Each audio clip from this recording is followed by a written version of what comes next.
Hello दोस्तों, नमस्कार। मैं पोखरराम बामणिया आप सभी का ऑनलाइन प्लेटफॉर्म पे हार्दिक स्वागत और अभिनंदन करता हूं। आज हम बात करेंगे कक्षा 12th का जो हमारा पहला चैप्टर चल रहा है उसमें हमने एक दो पॉइंट के ऊपर बात की थी। आज हम नेक्स्ट पॉइंट पर बात करते हैं और उसमें हम पढ़ेंगे जनन। किसके बारे में बात करेंगे? जनन के बारे में बात करेंगे। जनन, देखिए, हालांकि जनन के बारे में हमने सिंपल चर्चा पहले वाली वीडियो में भी की थी। अब हम और डिटेल से बात करते हैं जनन क्या है। देखिए, जनन के बारे में हम डिस्कस करें। जनन का मतलब ये होता है कि जो भी जीव इस पृथ्वी के ऊपर है, सभी जीवों में अपने समान नई संतान उत्पन्न करने की क्षमता पाई जाती है और इसी प्रोसेस को जनन कहा जाता है। जीवों में अपने समान संतान उत्पन्न करने की जो क्षमता पाई जाती है, इस क्षमता को जनन कहा जाता है। कोई भी जीव हो, एक जीव अपने समान नई संतान उत्पन्न कर सकता है, उसी को हम जनन कहते हैं। अब यदि हम जनन की बात करें कि जनन कितने प्रकार का होता है, तो सामान्यतः जनन है वो दो प्रकार का होता है। अलैंगिक जनन और लैंगिक जनन। अलैंगिक जनन और लैंगिक जनन। लैंगिक जनन और अलैंगिक जनन। अलैंगिक जनन को अंग्रेजी में कहा जाता है एसेक्सुअल रिप्रोडक्शन और लैंगिक जनन को कहेंगे सेक्सुअल रिप्रोडक्शन। दो प्रकार हो गए, अलैंगिक जनन और लैंगिक जनन। अलैंगिक जनन में क्या होगा? अलैंगिक जनन का मतलब है इसमें एकल जीव अपने समान संतान उत्पन्न करता है। अलैंगिक जनन किसे कहेंगे? जब एक जीव अपने समान संतान उत्पन्न करता है तो इसको अलैंगिक जनन कहेंगे। और लैंगिक जनन में क्या होगा? जब दो जीव का मतलब दो जीव नर और मादा, दो जीव नर व मादा, दो जीव मिलकर अपने समान संतान उत्पन्न करें।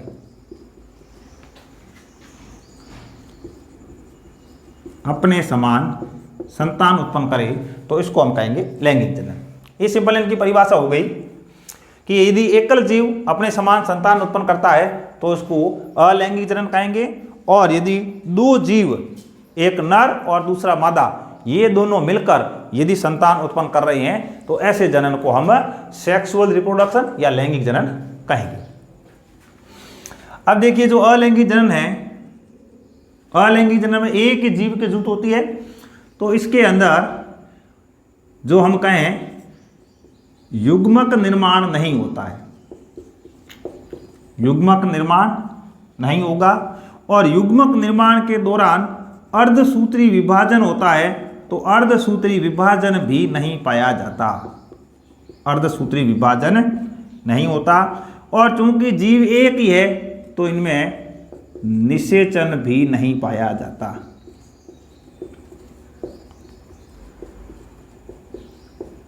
निषेचन भी नहीं पाया जाता।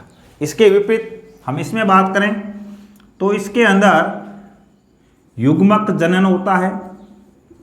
युग्मक जनन से क्या होगा? युग्मकों का निर्माण होता है। युग्मकों का निर्माण होता है।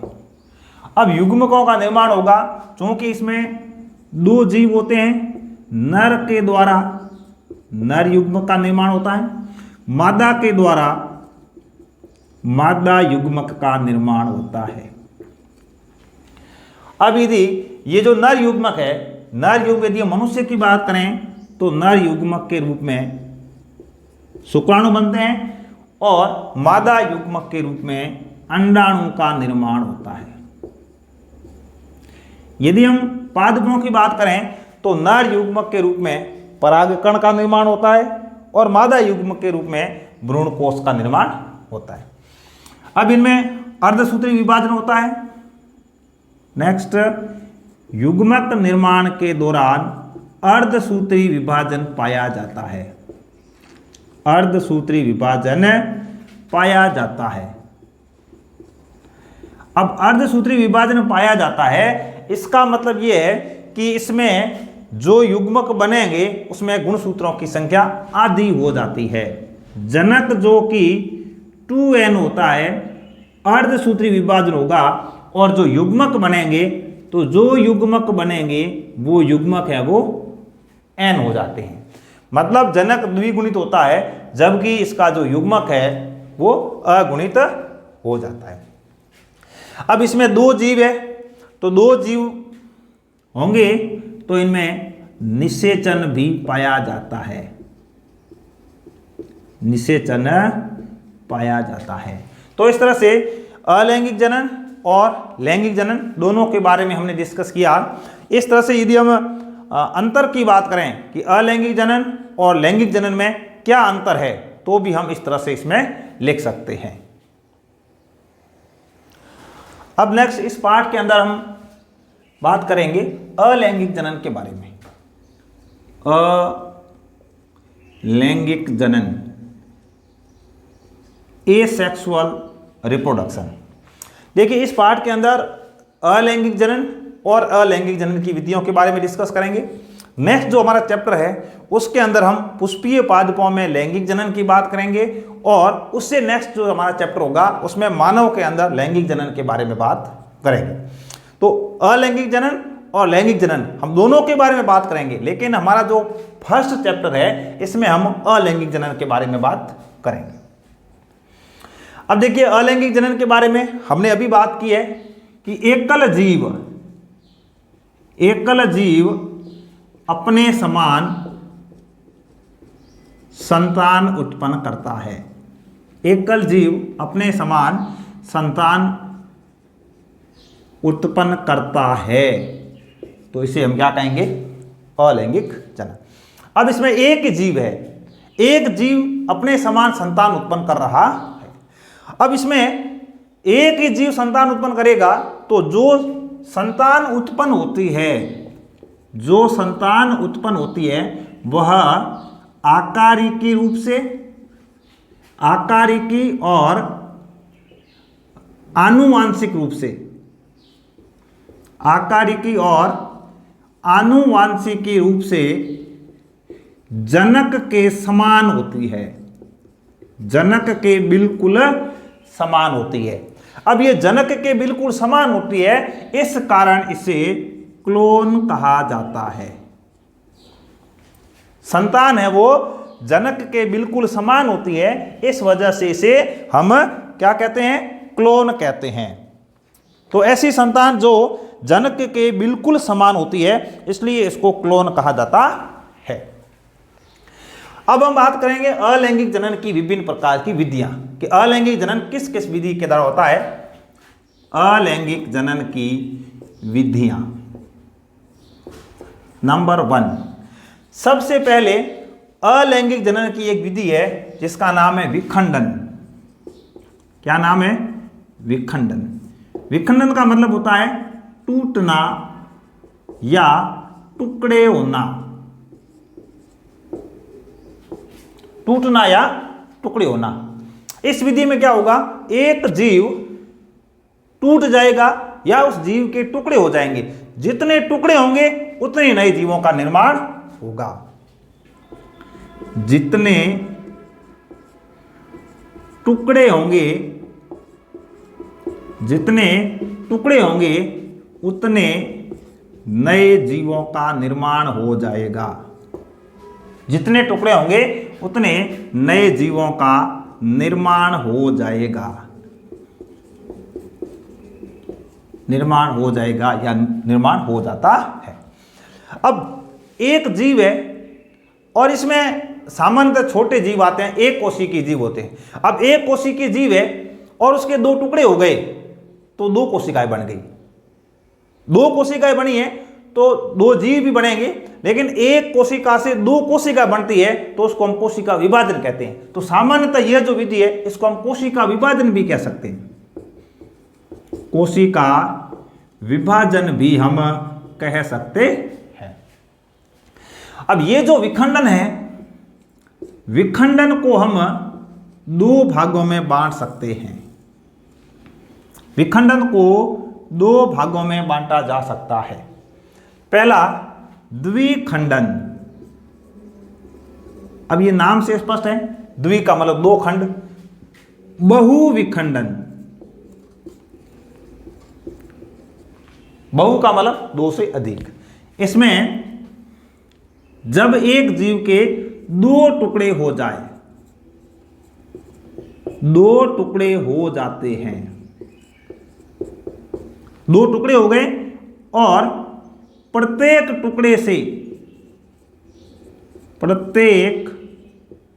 टुकड़े से नया जीव बन जाता है, तो इसको तो हम कहेंगे द्विखंडन।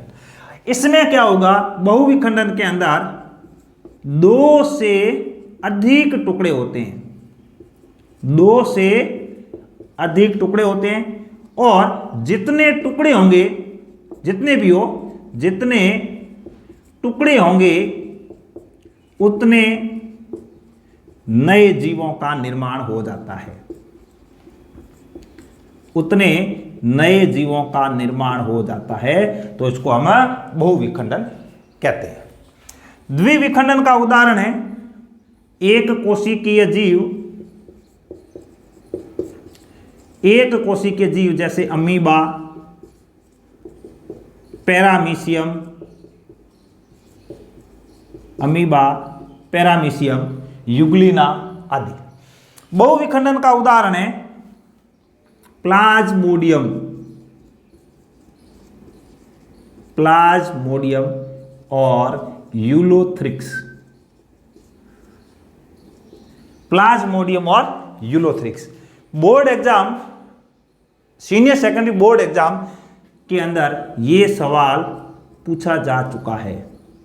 सीधा क्वेश्चन पूछा गया था कि प्लाज्मोडियम के अंदर अलैंगिक जनन किस विधि के द्वारा होता है।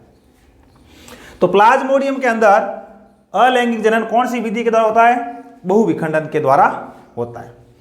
अब हम ये जो एक कोशिकीय जीव है इनके बारे में बात करें तो एक कोशिकीय जीव, देखिए जैसे ये अमीबा है, अमीबा, अमीबा का आकार अनिश्चित होता है, कोई आकार फिक्स नहीं होता। अमीबा चूंकि एक कोशिकीय जीव है, अब इनमें जब विभाजन होगा तो इसके कितने टुकड़े होंगे? इस तरह से दो टुकड़े हो गए। अब दो टुकड़े हो गए, जितने टुकड़े होंगे उतने ही नए अमीबा का निर्माण हो जाता है। अब इसमें ये जो अमीबा है, जो जनक अमीबा है, उसके बारे में बात करें। जनक अमीबा के अंदर जो प्रोटोप्लाज्म था, जो जीव द्रव्य था, जब इसके दो टुकड़े हो गए तो ये प्रोटोप्लाज्म दो नए जीवों के अंदर आधा आधा हो गया। इसका मतलब ये हुआ कि इसके अंदर, जनक के अंदर जो प्रोटोप्लाज्म था वो प्रोटोप्लाज्म नष्ट नहीं हुआ। प्रोटोप्लाज्म नेक्स्ट जो दो संतान उत्पन्न हुई है उनमें चला गया। जीव द्रव्य इनका नष्ट नहीं होता। इस वजह से हम ये कहते हैं कि इन जीवों की प्राकृतिक मृत्यु नहीं होती।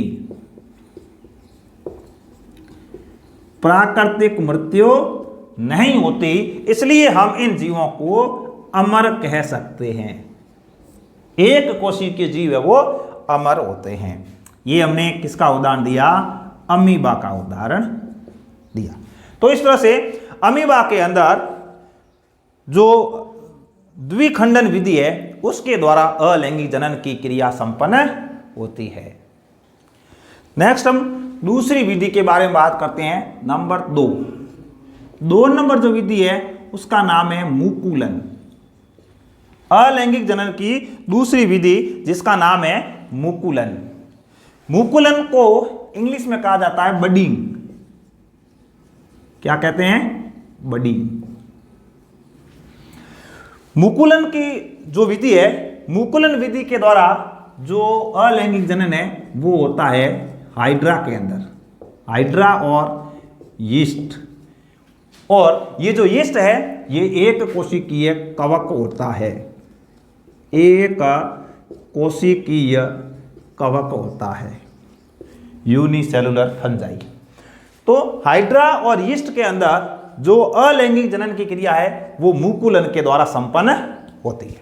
अब देखिए इसमें मुकुलन विधि के अंदर जो जीव इस विधि के द्वारा जनन करते हैं उन जीवों में पार्श्व भाग में एक कलिका का निर्माण होता है।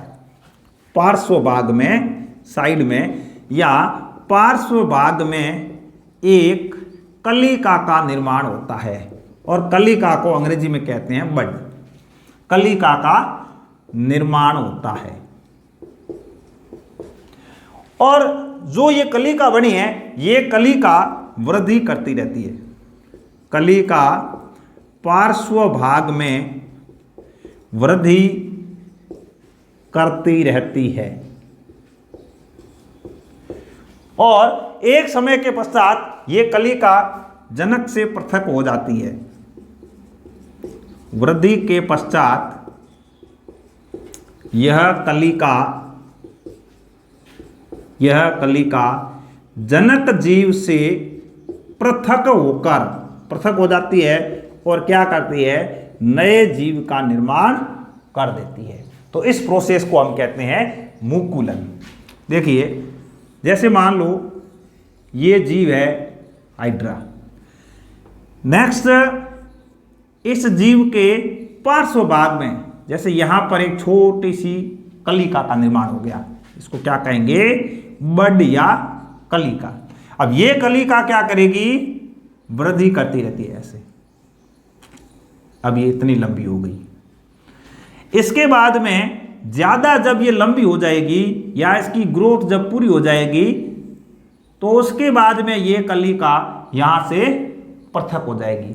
जैसे ये कलिका यहां से पृथक हो जाएगी तो ये तो जो जनक हाइड्रा है वो और ये संतति हाइड्रा का निर्माण हो जाता है।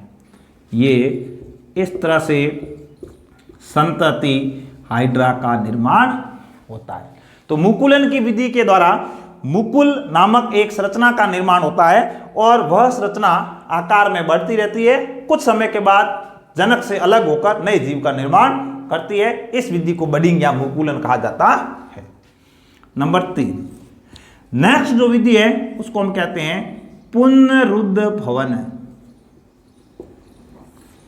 पुनरुद्भवन, रीजनरेशन। पुनरुद्भवन में क्या होगा, किसी जीव के अंदर कोई अंग मान लो टूट गया, कट गया, अलग हो गया, कुछ समय बाद उसका पुनः उद्भव हो जाना, उसको हम कहेंगे पुनरुद्भवन। जो अंग कट जाता है या पृथक हो जाता है उस अंग का पुनः उद्भव हो जाना उसको हम क्या कहेंगे, पुनरुद्भवन। उदाहरण है प्लेनेरिया। प्लेनेरिया जो जीव है इसके अंदर पुनरुद्भवन की अत्यधिक क्षमता पाई जाती है। पुनरुद्भवन की अत्यधिक क्षमता पाई जाती है। हम छिपकली के बारे में बात करें, ये जो छिपकली है घरेलू छिपकली, छिपकली की यदि पूंछ टूट जाए, भाई टूट सकती है या छिपकली खुद गिरा सकती है, ये छिपकली के अंदर एक अनुकूलन भी है। जब कोई शिकारी छिपकली को छेड़ने का प्रयास करता है उस कंडीशन में छिपकली अपनी पूंछ को गिरा देती है। जैसे ही पूंछ को गिरा देगी जो शिकारी है उस पूंछ के चक्कर में वहीं रुक जाएगा और छिपकली वहां से भाग जाएगी। तो ऐसी कंडीशन में अब छिपकली में जो पूंछ गिराई गई है या जो पूंछ टूट गई है वो कुछ समय के बाद पुनः आ जाती है। इस क्रिया को हम पुनरुद्ध भवन कहते हैं। तो इस तरह से जो अंग जीव से पृथक हो गया, कट गया, वह पुनः प्रकट हो जाए तो इसको हम कहेंगे पुनरुद्ध भवन। नंबर 4, नेक्स्ट, बीजाणु द्वारा। बीजाणुओं द्वारा। अब इस विधि के अंदर क्या होगा, विभिन्न प्रकार के बीजाणुओं का निर्माण होगा, विभिन्न प्रकार के बीजाणुओं का निर्माण होगा और वो बीजाणु क्या करेंगे, नए जीव का निर्माण करेंगे। बीजाणुओं का निर्माण होता है। अब बीजाणुओं का निर्माण जब होता है तो ये विधि जो सामान्यतः शैवाल और कवक, शैवाल और कवक के अंदर काम में आती है, या फिर बीजाणुओं के द्वारा अलैंगिक जनन है वो शैवाल और कवक इनके अंदर होता है। अब देखिए जो शैवाल है, शैवाल के अंदर 2 प्रकार के बीजाणु बनते हैं, चल बीजाणु और अचल बीजाणु। चल बीजाणु का उदाहरण है क्लेमाइडोमोनास, क्लेमाइडोमोनास। दूसरा, चल बीजाणु को जू स्पोर कहा जाता है। दूसरे इसमें बनते हैं अचल बीजाणु, अचल बीजाणु, एप्लेनोस्पोर। अचल बीजाणुओं का निर्माण है वो लाल शैवालों के अंदर होता है, इसमें होगा लाल शैवाल में होता है। अब ये जो चल बीजाणु है, चल बीजाणु का मतलब क्या हुआ, ये गति कर सकते हैं। अचल बीजाणु का मतलब ये गति नहीं कर सकते हैं। अब ये गति कर सकते हैं, इसका मतलब इन बीजाणुओं के अंदर गति के लिए जिम्मेदार संरचना पाई जाती है। गति के लिए जिम्मेदार संरचना कौन सी है, कशाभिका पाई जाती है, या जिसको हम फ्लैजिला बोलते हैं। तो चल बीजाणु के अंदर कशाभिका या फ्लैजिला पाया जाता है, जबकि अचल बीजाणु के अंदर फ्लैजिला नहीं पाया जाता है। कवक की बात करें तो कवक के अंदर जो बीजाणु बनते हैं उनको कोनिडिया कहा जाता है, कोनिडिया कह सकते हैं। और अन्य प्रकार के जो बनते हैं उसको बेसिडियम बीजाणु भी कहा जाता है। तो इस तरह से बीजाणुओं के द्वारा जो अलैंगिक जनन है वो किसमें संपन्न होता है, शैवाल और कवक के अंदर संपन्न होता है। नेक्स्ट जो अलैंगिक जनन की विधि है, नंबर 5, हम बात करते हैं कायिक जनन। क्या नाम है विधि का, कायिक जनन। अब ये जो कायिक जनन विधि है इसको कायिक प्रवर्धन भी कहा जाता है, कायिक प्रवर्धन, या इसको वर्धी जनन भी कहा जाता है। अलग अलग नाम है इसके। कायिक प्रवर्धन को कायिक जनन या वर्धी जनन या कायिक प्रवर्धन भी कहा जाता है। अब देखिए इस विधि के अंदर क्या होगा, पौधे के अंदर बीज के अलावा जो कायिक भाग होते हैं उससे नए पौधे का निर्माण होना कायिक जनन कहलाता है।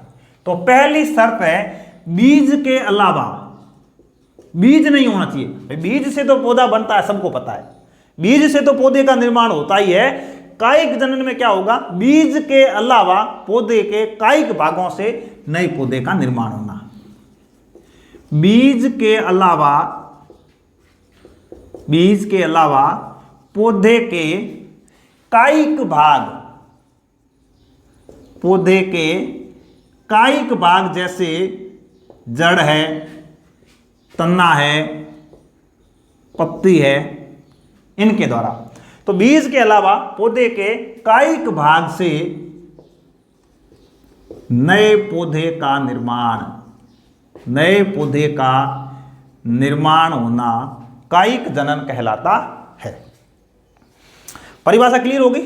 अब हम बात करें कि पौधे का वह भाग जो जनन में भाग लेता है, पौधे का वह भाग जो कायिक जनन में भाग लेता है उसको प्रवर्ध कहा जाता है। नेक्स्ट, प्रवर्ध, इसको प्रोपेग्यूल भी कहा जाता है। पौधे का वह भाग जो कायिक जनन में भाग लेता है, कायिक जनन में भाग लेता है। पौधे का वह भाग जो कायिक जनन में भाग लेता है उसको हम क्या कहते हैं? प्रवर्ध या प्रोपेग्यूल। प्रवर्ध में अब देखिए, जो भाग कायिक जनन में भाग लेता है उसको हम क्या कहते हैं? प्रवर्ध या प्रोपेग्यूल बोलते हैं। अब ये जो कायिक जनन है इसको हम दो भागों में बांट सकते हैं। नंबर 1, प्राकृतिक कायिक जनन। प्राकृतिक कायिक जनन। अब प्राकृतिक कायिक जनन जो है प्राकृतिक रूप से हो रहा है, और प्राकृतिक रूप से किससे हो रहा है? जैसे हम पहले बात करें जड़ के द्वारा, जड़ के द्वारा, मतलब प्रवर्ध के रूप में किसका उपयोग हो रहा है? जड़ का उपयोग हो रहा है। मतलब इसमें प्रवर्ध के रूप में क्या है? जड़, रूट, रूट का उपयोग हो रहा है। अब ऐसे पौधे जिनमें जड़ के द्वारा कायिक जनन संपन्न होता है, उदाहरण के लिए पौधे हैं शीशम, सतावर, शकरकंद,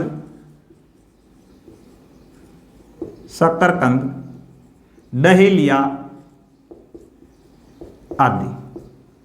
इनमें है वो जड़ के द्वारा कायिक जनन संपन्न होता है। नंबर 2, दूसरा हम बात करते हैं तने के द्वारा। तने के द्वारा तो प्रवर्ध के रूप में किसका उपयोग? प्रवर्ध के रूप में तने को काम में लिया जाता है या तने का उपयोग होता है। तना मतलब स्टेम। यदि हम तने को प्रवर्ध के रूप में काम में लेते हैं। अब इसका उदाहरण, इसमें जो उदाहरण है अदरक, केला। अब अदरक और केला दो ऐसे पौधे हैं जिनमें जो प्रवर्ध होता है उस प्रवर्ध को हम कहते हैं प्रकंद। क्या कहा जाता है? प्रकंद कहते हैं। और उदाहरण है आलू। आलू में हम क्या देखते हैं? आलू के ऊपर आंख पाई जाती है। क्या पाई जाती है? आंख पाई जाती है। आंख या जिसको हम कलिका बोलते हैं, आंख या कलिका पाई जाती है। इस कलिका को हम कहते हैं कंद। क्या बोलते हैं? कंद बोला जाता है। इसके अलावा और उदाहरण है हल्दी, प्याज, लहसुन आदि। तो इस तरह से ये जो पौधे हैं अदरक, केला, आलू, हल्दी, प्याज और लहसुन, इनमें है वो तने के द्वारा कायिक जनन की क्रिया संपन्न होती है। नंबर 3, पत्ती के द्वारा। पत्ती के द्वारा, इसका मतलब प्रवर्ध के रूप में किसका उपयोग किया जा रहा है? प्रवर्ध के रूप में पत्ती का उपयोग। पत्ती का मतलब लीफ, पत्ती या लीफ का उपयोग। इसका उदाहरण है ब्रायोफिल्म। ब्रायोफिल्म हिंदी में इसका नाम है पत्थर चट्टा। और इस पौधे को अजूबा के नाम से भी जाना जाता है, अजूबा। अब देखिए ब्रायोफिल्म के अंदर क्या होता है, चित्र के माध्यम से समझते हैं। ये ब्रायोफिल्म की पत्ती है, ब्रायोफिल्म की पत्ती।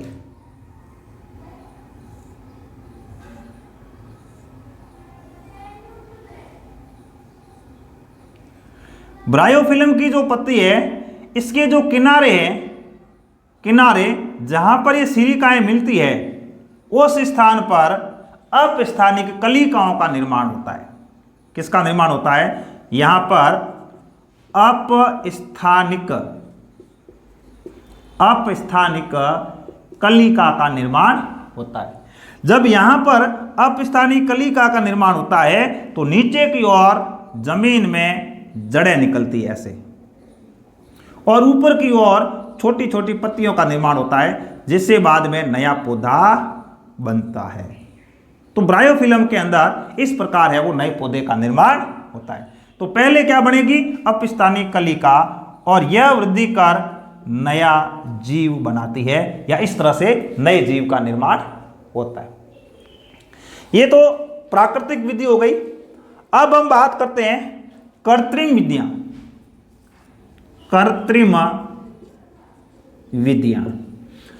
कृत्रिम विधि की बात करें तो 2-3 विधि है, उसका नाम आपको ध्यान में रखना है, बाकी ज़्यादा डीपली ये आपके सिलेबस में नहीं है। नंबर 1 कौन सी विधि है? कलम विधि। कलम, जो बरसात का मौसम होता है, बरसात के मौसम में मार्केट के अंदर कई ऐसे कलमी पौधे आते हैं। कलमी का मतलब कलम तैयार की गई उसकी, कलमी पौधे।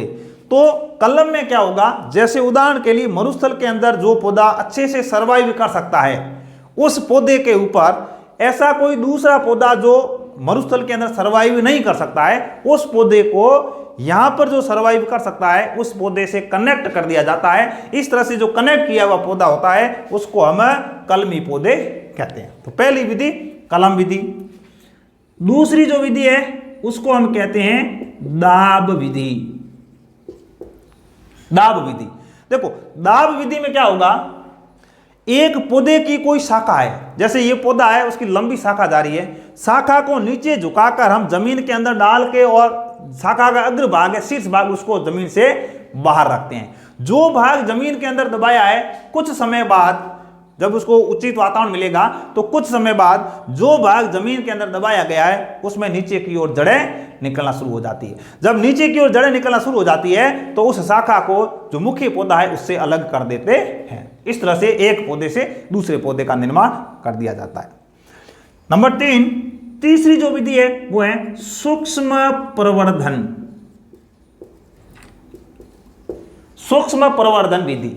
देखिए सूक्ष्म प्रवर्धन जो विधि है ये प्रयोगशाला के अंदर होती है। प्रयोगशाला के अंदर कृत्रिम संवर्धन माध्यम में, कृत्रिम संवर्धन माध्यम में बहुत कम समय में, अल्प समय में हजारों की संख्या में पौधों का निर्माण, हजारों की संख्या में पौधों का या जीवों का निर्माण किया जाता है।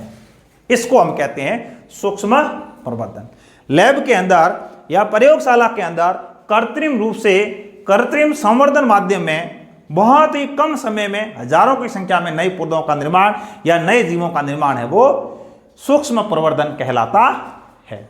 तो इस तरह से ये हमने जो अलैंगिक जनन की है वो विभिन्न प्रकार की विधियां पढ़ने का प्रयास किया, समझने का प्रयास किया। हमने सबसे पहले बात की अलैंगिक जनन की सबसे पहली विधि के बारे में हमने डिस्कस किया विखंडन। विखंडन के बाद में हमने दूसरी विधि पढ़ी मुकुलन। मुकुलन के बाद हमने बात की पुनरुद्भवन।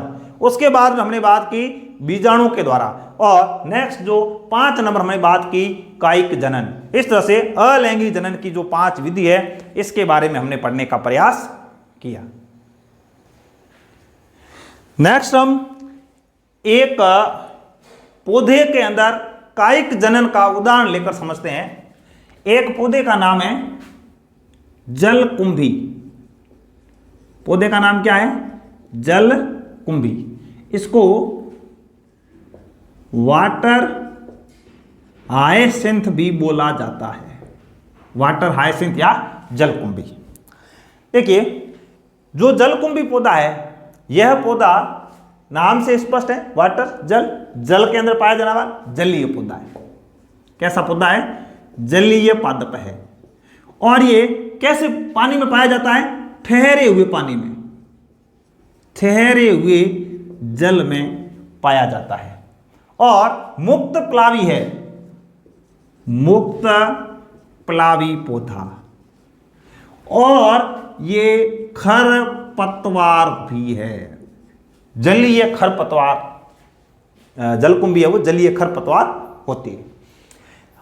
जलकुंभी जो पौधा है वैसे तो यह विदेशी है, विदेशी है, लेकिन भारत के अंदर इसका आगमन क्यों हुआ? भारत में इसका जो आगमन है किस कारण हुआ है? उसका कारण यह है कि इस पौधे का पुष्प और पत्तियां बहुत ही सुंदर होती है, इस वजह से इस पौधे का भारत के अंदर आगमन हुआ।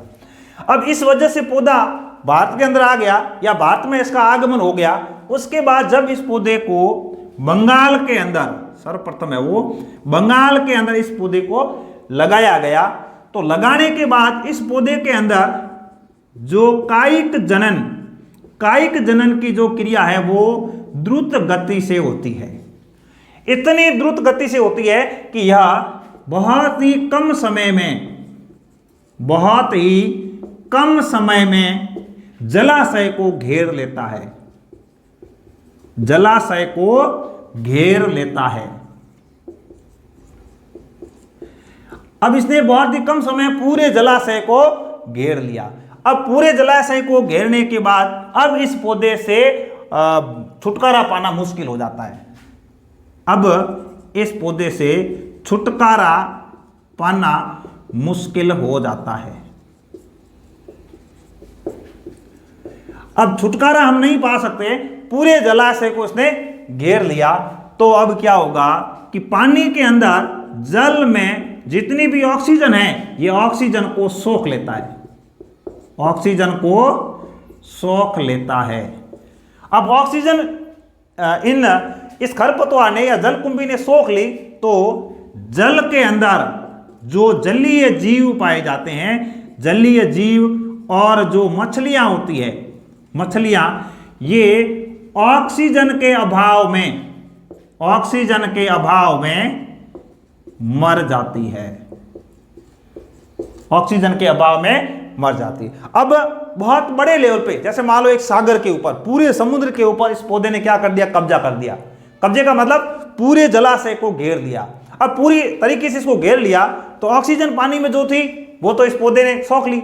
अब उस पानी के अंदर जो जीव पाए जाते हैं उनको श्वसन के लिए ऑक्सीजन चाहिए, लेकिन ऑक्सीजन पानी में नहीं होती है। इस वजह से जो जलीय जीव है और मछलियां ये सभी मर जाती है। यह जो घटना है इस पौधे की वजह से हुई है। इसको बंगाल के लिए महाविपत्ति के नाम से जाना जाता है। बंगाल के अंदर है वो महाविपत्ति के रूप में इसको जाना जाता है, और इसको बंगाल के आतंक के नाम से जानते हैं। बंगाल का आतंक, बंगाल का आतंक के नाम से इसे जाना जाता है। तो बहुत ही अच्छा सवाल बन सकता है बोर्ड एग्जाम की दृष्टि से, बंगाल का आतंक क्या है समझाइए, बंगाल में महाविपत्ति क्या है समझाइए, किस पौधे की वजह से है, पौधे का भारत में क्यों आगमन हुआ, क्या वो सब चीज है वो इसके अंदर हमने पढ़ी। तो इस तरह से ये हमने एक कायिक प्रवर्धन के तहत एक पौधे का उदाहरण लेकर समझने का प्रयास किया कि कायिक प्रवर्धन इस द्रुत गति से होता है। अब यहां किसी दूसरे पौधे की जरूरत नहीं है, एक ही पौधा है, फटाफट वो फैल रहा है। एक कंडीशन ये हो जाती है कि हम इससे छुटकारा नहीं पा सकते, मतलब हमारे सामने बहुत बड़ी समस्या खड़ी हो जाती है, और जो समस्या खड़ी हुई है इसी को हम बंगाल का आतंक या महाविपत्ति के नाम से जानते हैं। तो इस तरह से आज हमने इस पाठ के अंदर अलैंगिक जनन को डीपली पढ़ने का प्रयास किया है।